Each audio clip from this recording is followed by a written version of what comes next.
நீங்க ப்ரொடியூஸ் பண்ண படங்கள் வந்து சில படங்கள் வந்து உங்களுக்கு பெரிய அளவு பிளாக் பஸ்டரா இருந்தாலும் சில படங்கள் கை கொடுக்கல. சில படங்கள் வந்து பிளாக் பஸ்டரா இருந்துச்சுங்கிறது வேணா ஒன்று ரெண்டு இருக்கலாம். ஆனால் மித்த படங்கள் எல்லாம் டிசாஸ்டர் தான். பார்த்திவன் தப்பு பண்ணாரு, இவன் அந்த மகள் தெரியும் தப்பு பண்ணான்னு திட்டதெல்லாம் நிறுத்திட்டேன். அவங்கெல்லாம் பண்ண கொடுமை தான் எனக்கு. அஜித்குமார் அவனுக்கு அது பேசத்தில் இருக்கா, நான் அவனை போட்டு நாராக கிழிச்சிருக்கிறேன். செஞ்சு ஜென்டில்மேன் இல்லைடான்னு எவனுக்கா திருந்தா பேச சொல்லுங்க, எனக்கு கேட்க சொல்லுங்க. இந்த மனிதத்திற்கு எவ்வளோ பெரிய ஆள், அவனையும் நேராக கிழிச்சு தூங்க விடுறாங்க. இதெல்லாம் எதனால என்ன, நான் என்னுடைய அரகன்ஸை காட்டுறதுக்காக இல்லை, எனக்கு நடந்த கொடுமைகளை மக்களுக்கு நான் சொல்லணும். சொல்லுவார் என்கிட்ட, நடந்தே வச்சு எடுக்கிறாங்க நாராயணன், படம் எடுக்கிறாங்களா என்ன எடுக்கிறாங்க, என்னை நடக்க சொன்னாங்க இங்கேருந்து அங்கேருந்து இங்கே. அப்புறம் நியூ ஜெர்சியிலேருந்து மெனாட்டன் வாங்குறானுங்க. மெனாட்டன் வந்து உடனே திரும்ப நியூ ஜெர்சிக்கு வா, அங்கே தான் ஷூட்டிங்கிறாங்க. ஒரே குழப்பத்தில் இருக்குது, நீ வரமாட்டியான்னு கேட்பாரு. இல்லை சார், கமல் சார் நீங்கள் ஒன்றும் பயப்படாதீங்க. ஆனால் சினிமா என்பது உங்கள் ப்ரொடியூசரோட பெரிய டேலண்ட்டு பிடுங்குறெல்லாம் கிளைம் போட போட்டுது. அதெல்லாம் ஒரு மண்ணு கிடையாது. அவனுக்கு நேரம் நல்லா இருந்து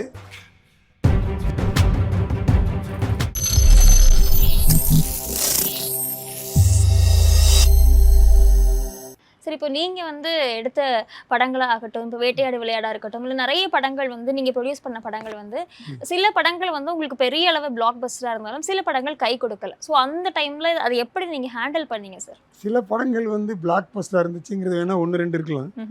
ஆனால் மித்த படங்கள் எல்லாம் டிசாஸ்டர் தான். அதை மீறி நான் வந்து வாழ்க்கையை வந்து கன்னியூ பண்ணுறேன். அதெல்லாம் சொல்லுவேன் இளைஞர்களுக்கு, எப்பா நான் எத்தனையோ கோடி இழந்தாலும் மத்தியானம் சாப்பாடு சாப்பிட்டு நான் பாட்டு இருப்பேன்ப்பா, அதை தூக்கி ஓரம் வை, முடிஞ்சு போச்சு அந்த கதை. அதை பற்றி நான் இப்போ அலகேட் பண்ணி பார்த்திவன் தப்பு பண்ணாரு, இவன் அந்த மகள் தெரியும் தப்பு பண்ணான்னு திட்டதெல்லாம் நிறுத்திட்டேன். அவங்கெல்லாம் பண்ண கொடுமை தான் எனக்கு. பட் இதை நம்ம அலகேட் பண்ணி மறுபடியும் பேசி நம்ம என்ன பண்ண போகிறோம், அதை தூக்கி ஓரம் வச்சு அடுத்து என்ன பண்ணலாம்.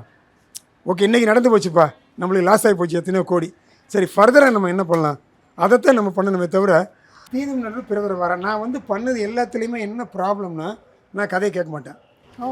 கதை கேட்குறதுனால ஒன்றும் ஜெயிப்பீங்கலாம் நினைக்காதீங்க, அதெல்லாம் கிடையாது. உங்களுக்கு லக் இருந்தால் தான் சினிமாவில் ஜெயிக்க முடியும். இப்போது சங்கர் என்ற ஒரு மாபெரும் டேரக்டர் கேம் சேஞ்சர்னு ஒரு படம், கேம் என்னமோ கொடுத்தாருல ஒரு படம், எதிர்பார்த்தீங்களா நீங்கள் அவ்வளோ டிசாஸ்டராக ஒரு படம் கொடுக்க முடியும்னு? அது நீங்கள் சங்கர் படத்தை எப்படி அண்டர்ரேட் பண்ணுவீங்க? இதெல்லாம் வந்து ஒரு மனிதனுக்கு கரெக்டாக அமையணும். இப்போ KS ரவிக்குமார் அருமையான டேரக்டர், சிஸ்டப்படி டயத்துக்கு முடிக்கக்கூடிய ஒரு எக்ஸலண்ட் ஹியூமன் பீயிங். ப்ரொடியூசரை சாவடிக்கவே மாட்டார், அவருக்கே எத்தனை படம் ஓடுறதில்லை. அவ்வளோ ஹிட்டு கொடுத்தவர், அவருக்கு 4 படம் ஓடாது. இந்த மாதிரி சினிமாவில் சௌத்ரி 45 படம் ஹிட்டு கொடுத்தவர், அவருக்கு எத்தனை 5 படம் ஓடி இருக்காது. ஸோ அதனால் சினிமா என்பது உங்கள் ப்ரொடியூசரோட பெரிய டேலண்ட்டு பிடுங்குறெல்லாம் கிளைம் போட போட்டுக்கலாம். அதெல்லாம் ஒரு மண்ணும் கிடையாது. அவனுக்கு நேரம் நல்லா இருந்து நல்ல கதை அமைஞ்சு நல்ல டேரக்டர் அமைஞ்சு ஒழுங்காக கதையை சொன்னான்னா படம் ஓடும். இல்லைன்னா 2 எக்ஸாம்பிள் நான் சொல்கிறேங்க. வேட்டையாடு விளையாடுங்கிற படம் நான் ஒரு கதை கூட கேட்க மாட்டேன்ட்டேன். என்னை கௌதம் கெஞ்சினார், கமல் சார் சொன்னார். நான் சொன்னேன், ஒன்று கூட எனக்கு வேண்டாம், நான் கௌதம்ங்கிற ஒரு மனுஷனை நம்பி உள்ளே இறங்குறேன், நான் ஜெயிப்பேன்னு சொன்னேன். கரீனாக்கும் தெரியாது எனக்கு சொன்னேன். படம் ரிலீஸ் ஆகிற வரைக்கும் ஒரு சீன் கூட கெஞ்சுவார் கௌதம். என்ன சத்யம் தியேட்டர் எனக்கு ஃப்ரீ ஷோவுக்கு தெரியுமா உங்களுக்கு? எத்தனை ப்ரொடியூசரால் ஃப்ரீ ஷோ ஆக முடியும் சத்யம் தியேட்டர் அந்த காலத்தில்? அவ்வளோ பிஸியான பயங்கரமான தியேட்ரு. அந்த தியேட்ரு என் மேலே உள்ள அன்பு மரியாதைக்காக எனக்கு தியேட்டரே ஃப்ரீ. ஸ்க்ரீனிங்க்கு 10 பைசா வாங்க மாட்டாங்க. முனிக்கண்ணையான்னு இருந்தார், முதலாளி இருந்தாங்க, அவங்கெல்லாம் 10 பைசா எனக்கு கேட்க மாட்டாங்க. அப்பா நாராயண சார் ஷோ போடு பண்ணுவாங்க. அந்த அளவுக்கு எனக்கு பெரிய கௌரவம் இருந்தது. எனக்கு அதெல்லாம் நினச்சி ரொம்ப பெருமையாக இருக்குது. அங்கே வந்து சீன் போட்டார் ஒரு நாள், எனக்கு ரொம்ப கெஞ்சினார். அந்த கமல் சாரோட அந்த கமாலி முகர்ஜி செத்து போயிடும், பயங்கரமாக எமோஷனல் சீனு. நான் வெளியில் நின்றுட்டே இருந்தேன், உள்ள படம் ஓடுது. எங்கள் நெவி எல்லாம் பார்த்துருக்காங்க, சிவா நெவி இவங்கெல்லாம் பார்த்துட்ருக்காங்க. கெஞ்சுறாங்க என்ன எல்லோரும், நான் உள்ளே வரமாட்டேன்ட்டேன். படத்தை பார்த்து வெளில வந்தானுங்க, மாமா கிழிச்சிட்டிங்கன்னா. அப்போது அதுவே போதும்ட்டேன் நான் கௌதம்கிட்ட. எனக்கு ஒன்றோட தேவையில்லை கௌதம், உன்னை நம்பி தான் கமல் சார்ட்டே நான் சொன்னேன், சார் நான் கௌதம் நம்பி தான் படம் எடுக்கிறேன். சொல்லுவார் என்கிட்ட, நடந்தே வச்சு எடுக்கிறாங்க நாராயணன், படம் எடுக்கிறாங்களா என்ன எடுக்கிறாங்க, என்னை நடக்க சொன்னாங்க இங்கேருந்து அங்கேருந்து இங்கே. அப்புறம் நியூ ஜெர்சியிலேருந்து மெனாட்டன் வாங்குறானுங்க. மெனாட்டன் வந்த உடனே திரும்ப நியூ ஜெர்சிக்கு வா, அங்கே தான் ஷூட்டிங்கிறானுங்க. ஒரே குழப்பத்தில் இருக்குது, நீ வரமாட்டியான்னு கேட்பாரு. இல்லை சார், கமல் சார் நீங்கள் ஒன்றும் பயப்படாதீங்க, நான் கௌதம் நம்பி தான் படம் எடுத்தேன், நிச்சயமாக படத்தை ஹிட் பண்ணுவான்னு சொன்னேன். பார்த்தா இல்லையா? அவருக்கே சங்கடம் தான். அது 100வது நாள் விழா அன்னைக்கு எங்கள் அம்மா என் பக்கத்தில் உட்காந்துருக்கு. எங்கள் அம்மாவுக்கு கமலை தெரியும், நல்ல நான் ஃபோன் போட்டு கொடுக்குறேன் எங்கள் அம்மாட்ட. அப்போ சொல்கிறேன் கமல் சார் சார் இன்னொரு படம் பண்ணுவோம்னு. உனக்கு கௌதமை தவிர வேறு டேரக்டர் தெரியாதுப்பா அப்படின்னாரு. இல்லை சார் கௌதம் வச்சே பண்ணுவோம் நம்ம. அப்படி இப்படி இழுத்துக்கிட்டே வந்துட்டாருன்னு வச்சுக்கலாம். இன்னும் வேட்டையாள் பழையா 2க்குன்னு அவர் ஓகே சொல்லலை. நானும் காசோடு அவர்கிட்ட போய் பார்க்கலான்னு நான் போகலை. அதனால் இதெல்லாம் ஒரு மனுஷனுக்கு லக்கு இருந்தால் தான் படம் ஓடும். அதனால் அவர் நல்லவரா கெட்டவரா, இப்போ நாராயணன் நல்லவங்கிறதுனால படம் ஓடாது. கண்டிப்பாக ஒன்றும் இல்லைம்மா, எனக்கு இந்த அடிக்கடி நான் நிறைய இதில் சொல்லி அறுக்கிறேன் ஃபோனில், இதில் இன்டர்வியூவில் வேறு வழியில் நான் சொல்கிறேன். ஏன்னா உங்களுக்கு தெரியணும்னு இருக்கேன். இதில் நிறைய வந்துருச்சு நிறைய சேனலில். வேட்டையாடு விளையாடில் ஒரு சீனில் வந்து எனக்கு வந்து போலீஸ் வந்து பேக்ரவுண்டில் வேணும். அப்போ எனக்கு வந்து இது வருது, நம்ம ரிப்பப்ளிக் டே பேரடுக்கு அவங்க ரிஹர்சல் நடத்துகிறாங்க திருநெல்வேலியில். ஏன்னா அங்கே தான் நான் போச்சு திருநெல்வேலி ஷூட்டிங்க்கு, இந்த அம்பாசமுத்திரம் பக்கத்தில். ஸோ இப்போ வந்து கௌதம் சார் சொன்னார் எனக்கு இந்த மாதிரி வேணும் நாராயணன் சொன்னார். அப்போ கேவிஎஸ் மூர்த்தி எனக்கு ரொம்ப வேண்டியவர் ஏடிஜிபியாக இருந்தார். ஜேகே திரிபாதி பழைய டிஜிபி, அவர் மதுரையோட ஐஜியாக இருந்தார். சந்தீப் ராய் ரத்தோர் இப்போ current DGP, he was in charge of Papanasam training. So நான் போய் மூர்த்தி சார்கிட்ட சொன்னேன், சார் எனக்கு இந்த மாதிரி பெர்மிஷன் வேண்டியிரு. நாராயணன் நீ ஹோம் மினிஸ்ட்ரிக்கெலாம் எழுதி வாங்கணுமேப்பா, டைம் இல்லையா உனக்குன்னாரு. ஏன்னா தானு சார்லாம் எழுதி வாங்கின ஆளுநருக்கெலாம் இப்போ ஒரு வைகோ சொல்லி பெரிய எஃபர்ட் போட்டு தான் வாங்கினாங்க பெர்மிஷன். இது நம்மளுக்கு ஒரே ஒரு சின்ன சீனு, பிரகாஷ் ராஜும் கமல் சாரும் பேசணும், பேக்ரவுண்டில் போலீஸ் இருக்கணும். இது என்னாச்சு, நான் போய் சார்ட்ட சொன்னோன்னே இவர் சொன்னார் உனக்கு திருப்பாய் தெரியல, அவர்கிட்ட சொல்லிவிடு. நான் திருப்பாய் சாரை கூப்பிட்டேன். அப்புறம் இங்கேருந்து மாலை அனுப்பிச்சோம். உனக்கு இல்லாத என்ன நீ வான்னு சொல்லி அவர் சந்தீப் ராய் ஃபோன் பண்ணிட்டாரு.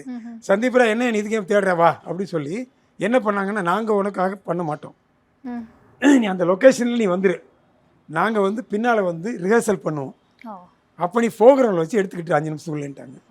இப்போ நான் கமல் சாரையும் பிரகாஷ் ராஜையும் கன்வின்ஸ் பண்ணணும். அப்போ கமல் சார்ட்ட நான் சொன்னேன், சார் இந்த மாதிரி நான் பெர்மிஷன் வாங்கிவிட்டேன் ஒரே நாளில், எல்லாம் எனக்காக பண்ணுவாங்க, எல்லாம் எனக்கு தெரிஞ்சவங்க போலீஸ் ஆஃபீஸர்லாம், பட் நம்ம வந்து அஃபீஷியலாக எழுதி வாங்க லேட் ஆகும். அதனால் நான் என்ன சொன்னேன், கரெக்டாக 7 மணிக்கு இங்கே வந்துருங்க, தயவு செஞ்சு ஒரு சீன் தான் கௌதம் எடுத்துருவாருன்ட்டேன். அவர் மாபெரும் நடிகர் இல்லையா. ஓகே நாராயணன், பிரகாஷ் ராஜ் நான் பேசிக்கிறேன் சார் நீங்கள் விட்டுருந்தேன். பிரகாஷ் நான் பேசினதே பிரகாஷ்மா வேறு எந்த ப்ரொடியூசருக்கும் 25% சம்பளம் வாங்கி நடிச்சிருக்க மாட்டார், எனக்கு நடித்தார்.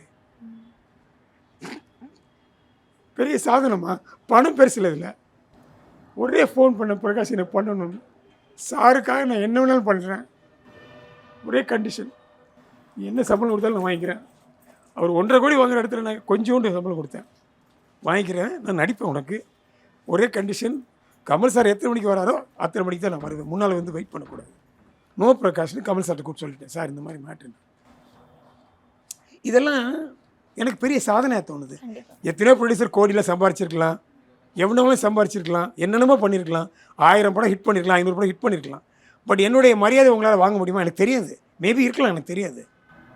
நீங்கள் எத்தனையோ நடிகர் சம்பளம் கொடுத்துருக்கலாம், பட் எனக்கு பெரிய மரியாதை, எனக்கு ரொம்ப இதெல்லாம் கௌரவமாக இருக்குது. அதனால தான் என்னை மதிச்சு நீங்கள் வர்றீங்க. இந்த ஆள் வந்து விவரமான ஆள் பேசுகிறாங்க, அதெல்லாம் சொன்னேன். நான் ஒன்று அரிஸ்டாட்டிலோ ப்ளூட்டோவில் கண்டுபிடிக்க இது தாமஸ் ஆல்வா எடிசனோ இல்லை நியூட்டனோ கிடையாது. I am a very ordinary man, but I have had a lot of contacts with which I could help a lot of people. Lot of பீப்புளுக்கு சினிமாவில் நான் ஹெல்ப் பண்ணியிருக்கேன். இப்போது படம் எடுத்தேன், நிறைய பேர் பண்ண முடியாத பண்ணேன். வேட்டையாடு விளையாடு ரிலீஸ் வந்து எந்த கொம்பனாலும் பண்ணியிருக்க முடியாது, அதை மட்டும் நான் சேலஞ்சாக எவனா இருந்தால் என்ன சேலஞ்ச் பண்ண சொல்லுங்கள். இந்த படத்தில் இருந்த விடியப்ப சிக்கலுக்கு இந்தியாவுக்குள்ளே ₹1 இந்த படத்தை ரிலீஸ் பண்ணியிருக்க முடியாது, அதை மீறி நான் ரிலீஸ் பண்ணி ஜெயிச்சேன்ல, அதனால தான் எனக்கு கௌரவம் இருக்குது, பேர் இருக்குது. சம்பாரிச்சனா இல்லையாங்கிற அடுத்த பிரச்சனை. நீங்கள் சொன்ன மாதிரி இப்போ வந்து சத்தியம் தேட்டராக இருக்கட்டும், இல்லைன்னா இந்த மாதிரி இடங்களாக இருக்கட்டும், இந்த மாதிரி பெர்மிஷனாக இருக்கட்டும், இது வந்து எல்லாருக்குமே அவ்வளோ சீக்கிரமாக கிடைக்காது. இப்போ அப்படின்னு நான் நினைக்கிறேன், எனக்கு தெரியாது. கண்டிப்பாக அது நாம ஏங்கில் தான் பேச முடியும். கண்டிப்பாக அவங்களுக்கு பெரிய அச்சீவ்மெண்ட் வேறு மாதிரி இருக்கலாம், பட் நான் பணம் சம்பாதிக்கல சினிமாவில். பட் இதெல்லாம் எனக்கு பெரிய சாதனையாக தோணும். இதெல்லாம் எனக்கு அதாவது வாழ்க்கையை நான் வாழ்ந்தேன்னா திருப்தியான வாழ்க்கை அப்படின்ற ஒரு சந்தோஷம் இருக்குது. அது எத்தனை பேரால் ஃபீல் பண்ண முடியும், அது ரொம்ப இம்பார்ட்டன்ட் மனுஷனுக்கு. மனுஷனுக்கு நீ வாழ்ந்த வாழ்க்கை உனக்கு திருப்தியாக இருக்கா, are you satisfied with what you had gone through in this many years. அது வந்து எனக்கு வந்து நான் அடிக்கடி சொல்லுவேன், எல்லா மனுஷனுக்கும் டெத்து பெட்டுன்னு ஒன்று இருக்கும். அந்த டெத்து பெட்டில் தான் பண்ண நல்லது கெட்டது எல்லாம் அவனுக்கு ரீலில் ஓடும், ரீவைண்ட் பண்ணி. எனக்கு வயசானதான் சொல்கிறேன், என்னென்ன எப்போ சாவேன்னு யாருக்கும் தெரியாதுல்ல. அதனால அது வந்து திருப்திகரமாக இருக்கும் எனக்கு. அதனால ஐ எம் வெரி ஹாப்பி. அதனால தான் திமிரில் இருக்கேன், அரகன்ஸில் இருக்கேன். அஜித் குமார் என்னை பற்றி எவனுக்காக பேசத்தில் இருக்கா, நான் அவனை போட்டு நாராக கிழிச்சிருக்கிறேன், நீ செஞ்சு ஜென்டில்மேன் இல்லைடான்னு. எவனுக்காக தில்லிருந்தா பேச சொல்லுங்கள், இல்லை என்னை கேட்க சொல்லுங்கள். அவனை எவனாலும் கேட்க முடியாது, மனிதத்தனுங்க எவ்வளோ பெரிய ஆள், அவனே நாராக கிழிச்சு தூங்க விடுறேன் நான். இதெல்லாம் எதனாலன்னா நான் என்னுடைய அரகன்ஸை காட்டுறதுக்காக இல்லை, எனக்கு நடந்த கொடுமைகளை மக்களுக்கு நான் சொல்லணும். இவங்கெல்லாம் நடிக்கிறாங்க அதுக்கு தான் சொல்கிறேனே தவிர அதில் வந்து எனக்கு சாதனை ஒன்றும் கிடையாது. நீங்கள் இப்போ சொன்ன மாதிரி இப்போ நிறைய மனுஷங்களை பற்றி பேசும்போது நீங்கள் வந்து எமோஷன் ஆனீங்க.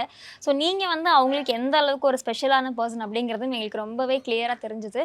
ஸோ உங்ககிட்ட வந்து இந்த ஒரு கான்வர்சேஷன் பேசுறது எனக்கு actually I feel blessed actually. சந்தோஷம். தேங்க்யூ. நம்மளாம் முதல்ல மனுஷம்மா, அப்புறம் தான் காசு பணம் எல்லாமே. நம்மளுக்கு எமோஷன் இருக்குது. நான் அடிக்கடி சொல்லுவேன்ல, படம் எமோஷனலாக மக்களை டச் பண்ணால் தான் படம் ஓடும், இல்லைன்னா ஓடாது. ஓகே.